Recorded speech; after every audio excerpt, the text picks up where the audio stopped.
మాకు మద్దతు ఇస్తాన ఏ పార్టీ అయినా మేము ఆహ్వానిస్తాం, మా దగ్గరికి తీసుకుంటాం. తప్పకుండా మా దగ్గరికి తీసుకొని మేము హక్కును చేర్చుకొని మా కడుపులో పెట్టుకుంటాం.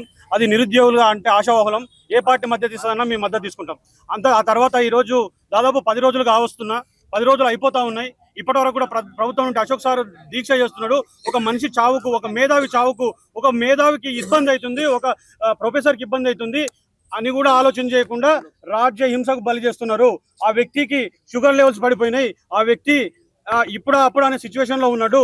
దయచేసి ప్రభుత్వం స్పందిస్తుందా లేకపోతే యుద్ధం చేస్తుందా? స్పందన యుద్ధం అనేది ప్రభుత్వం తేల్చుకోవాలి. ఒకవేళ స్పందించని పక్షాన ఉంటే స్పందించమని కూడా చెప్పండి. ఆ యుద్ధం ఎట్లా చేయాలో మేము నిర్ణయిస్తాము.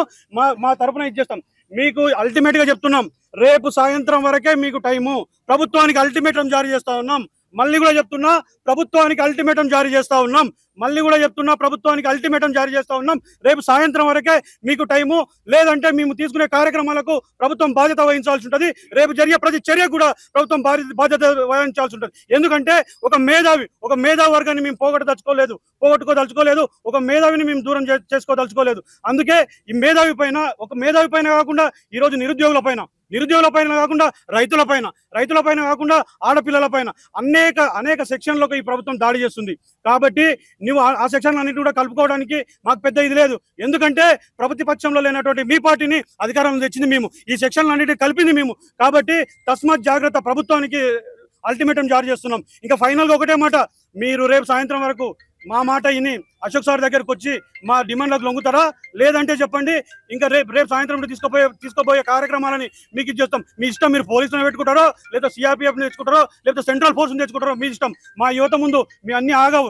ఎందుకోసం ఇంకోటి కూడా పోలీస్ అన్నలో కూడా మీకు ఇక్కడ రిక్వెస్ట్ చేసేది అంటే, మేము కూడా మీ తమ్ముళ్ళమే, మీ పిల్లలమే. దయచేసి మా మీద ఎటువంటి ఇబ్బంది చేయకండి అని మీకు చేతులు ఎత్తి మొక్కుతున్నాము. పోలీస్ అన్నలకు అందరూ కూడా మేము కూడా మీ తమ్ముళ్ళము, మీ పిల్లలము, మీ దగ్గర ఉండేటోళ్ళం. దయచేసి ఇది కూడా గమనించండి. ఈ ప్రభుత్వం చెప్తే విని మా పైన అక్రమ కేసులు అక్రమంగా ఇచ్చేయొద్దని ఇది ఒకటి రిక్వెస్ట్ చేస్తున్నాం పోలీసులు. అసలు అయితే ఒక విషయం ఏంటంటే, మేము గతంలో వనస్థలిపురం ఏరియా హాస్పిటల్ ఉన్నప్పుడు కూడా వెళ్ళాం. ఎక్కడ వెళ్ళినా కూడా పోలీసు వాళ్ళని పెడుతున్నారు. ప్రభుత్వానికి మా మధ్యలో పాపం పోలీసు వాళ్ళు బలవుతున్నారు. అసలు ఎంత దారుణం అంటే, మేము చూడడానికి వెళ్తామంటే కూడా చూడడానికి ఆలోచనటువంటి పరిస్థితి కనబడతా ఉంది. ఎందుకు అశోక్ సార్ చూడాలంటే భయం ఎందుకు? ఒక మనిషి నిరాహార దీక్ష చేస్తున్నాడు, చావు బతుకుల మధ్యలో ఉన్నాడు. ఆ వ్యక్తిని చూడొద్దా మేము? కనీసం మా దగ్గర ఉండే వ్యక్తి, మాతో పాటు ఉండే వ్యక్తి చనిపోయే స్థితిలో ఉంటే, అయ్యా ఐసీయూకి తరలించండి, ఇక్కడ హాస్పిటల్ బాగాలేదని ఆ రోజు అక్కడ ధర్నా చేసి అక్కడ పెద్ద ఎత్తున ఇది చేస్తే, తర్వాత మా దారుణం ఏంటంటే మళ్ళీ మేము సిపి గారిని కలవాల్సి వచ్చింది. ఇంత అంటే మేము కనీసం ఆ మనిషిని వేరే హాస్పిటల్, షుగర్ లెవెల్స్ 30కి పడిపోయినాయి, ఆ మనిషికి ఐసీయూ లేనటువంటి ప్లేస్లో పెట్టినారు. ఆ తర్వాత ఇంకా మేము తేల్చుకున్నామంటే ఇప్పుడు ఉస్మానియాలో పెట్టినారు. ఉస్మానియాలో కూడా ఐసీయూకి తీసుకోపోలేదు. ఇంకా ఐసీయూలో పెట్టే పరిస్థితికి మెడికల్ వార్డులో పెట్టారు. ఐసీయూకి తీసుకోపోరా? ఒక వ్యక్తికి ఐసీయూ అంటే ఒక మేధావిని, ఒక ప్రొఫెసర్ని, ఈ తెలంగాణ ఉద్యమంలో పాల్గొని తెలంగాణలో ఉన్నటువంటి సమస్యలపైన స్పందించే వ్యక్తిని మీరు ఐసీయూకి తీసుకోపోరా? అంటే ఒక వ్యక్తిని అంటే సమస్యలపైన స్పందించే ఏ వ్యక్తినైనా ఈ ప్రభుత్వం చూసే విధానాన్ని మనం అర్థం చేసుకోవచ్చు. అంటే ఒక సమస్యలపైన స్పందించే వ్యక్తి చావుకోకని వీళ్ళు మాట్లాడుతూ ఉన్నారు. దయచేసి ఈ ప్రభుత్వానికి రేపు సాయంత్రం వరకు మా డిమాండ్లకు తలంగాలి. లేదంటే జరగబోయే పరిణామాలకు మీరే బాధ్యులని కాంగ్రెస్ పార్టీని హెచ్చరిస్తాను.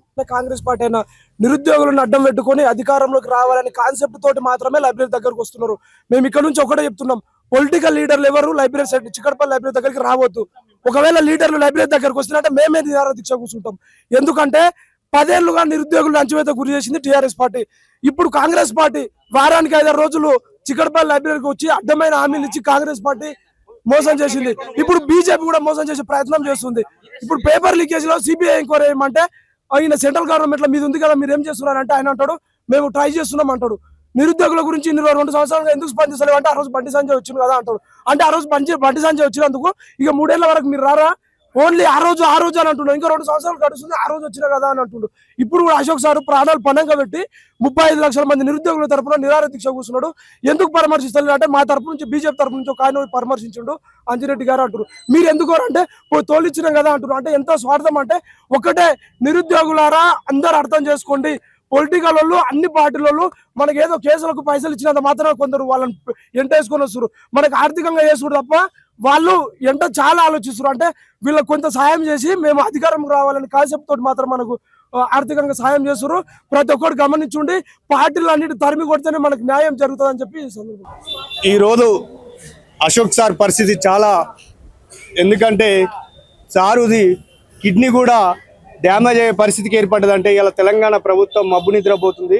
వెంటనే ప్రభుత్వం ముందుకొచ్చి ఏం గొంతమ్మ కోరికలు ఏం కాదు, ఈ రాష్ట్రంలో ఉన్నటువంటి నోటిఫికేషన్ ఇవ్వని అడిగినందుకు మీరు ఎక్కడ పెడితే అక్కడ అరెస్టులు కేసులు పెడుతున్నారు, ఇవన్నీ వెంటనే మానుకోవాలని మేము కోరుతున్నాం. అదేవిధంగా ఇది ప్రజాస్వామ్యంలో ఎవరైనా అడగొచ్చు, ఏదైనా హక్కు ఉంటుంది. దాన్ని మీరు మా హక్కులను కూడా కాలా రాసి పాతాలకు తొక్కుతురు. ఎందుకు అంటున్నాం అంటే ఇలా ఖాళీగా ఉన్న పోస్టులే మీరు వెంటనే విడుదల చేస్తే మేము బాగుంటుందని విజ్ఞప్తి చేస్తున్నాం. అదేవిధంగా ఇలా ప్రభుత్వంలో ఖాళీ ఉన్న పోస్టులే మీరు 2 లక్షల ఉద్యోగాలు ఇస్తున్నారు, అలా దిక్కు దీనా లేకుండా పరిస్థితి ఏర్పడ్డది. ఇలా ఎస్ఐ కానిస్టేబుల్ పోస్టులు దగ్గర ఒక 25,000 పోస్టులు ఖాళీ ఉన్నాయి. అదేవిధంగా ఇలా పవర్ సెక్టర్ ఖాళీ ఉన్నాయి.